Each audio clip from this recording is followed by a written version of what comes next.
grand projet culturel, la nuit du Gbonyo Kissia est rentrée dans sa troisième phase.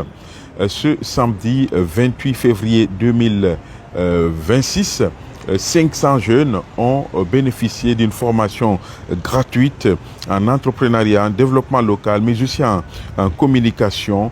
Donc, c'est une initiative de la structure organisatrice qui a décidé donc de former gratuitement 500 jeunes guinéens. Il faut dire que cette formation a eu lieu ce matin à l'OCPH de Lambagny. En tout, 3 modules de formation ont été dispensés par des formateurs inscrits sur le volet. Il faut dire que le point d'orgue de cette initiative sera le 18 avril 2026 à l'île Maurice de Kuntia.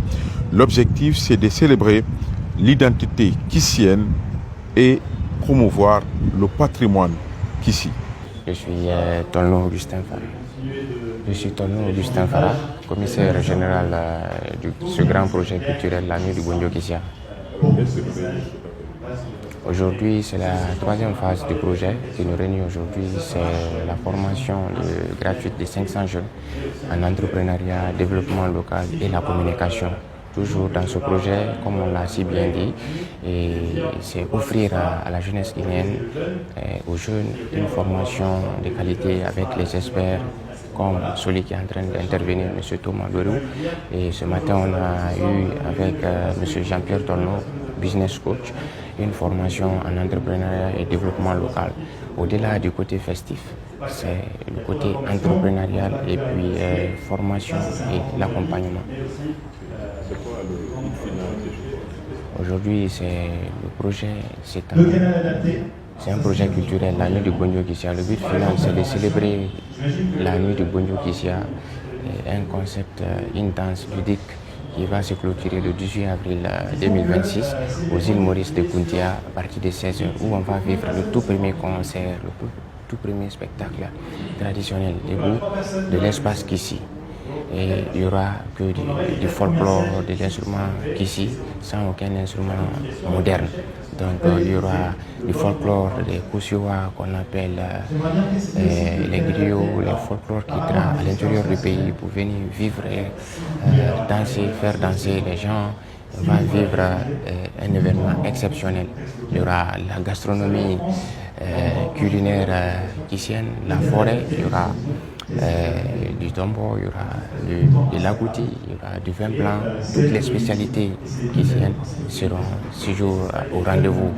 Donc les tickets sont disponibles au 613 90 93 93, mais aussi les tickets grand public sont à 50 000, les VIP à 250 000 et les super VIP à 500 000. Venez, on va profiter, danser. Au-delà de la fête, c'est des contenus enrichissants, non seulement pour valoriser la culture guinéenne, mais aussi valoriser la culture de l'espace Kissi. Alors, je suis Thomas Leroux, je suis chargé de communication à France Volontaire ici en Guinée, à Conakry. Alors, pour dispenser nos guides sur la communication, dites-nous quels seront les axes de votre communication. Donc, on va parler du plan de communication. Alors, déjà, on va définir les bases de la communication pour qu'un chargé de communication, quand il prend le poste de chargé de communication, qu'est-ce qu'il doit faire. On va ensuite parler d'un plan de communication. Comment créer. Alors, le premier travail du chargé de communication, ça sera le plan de communication.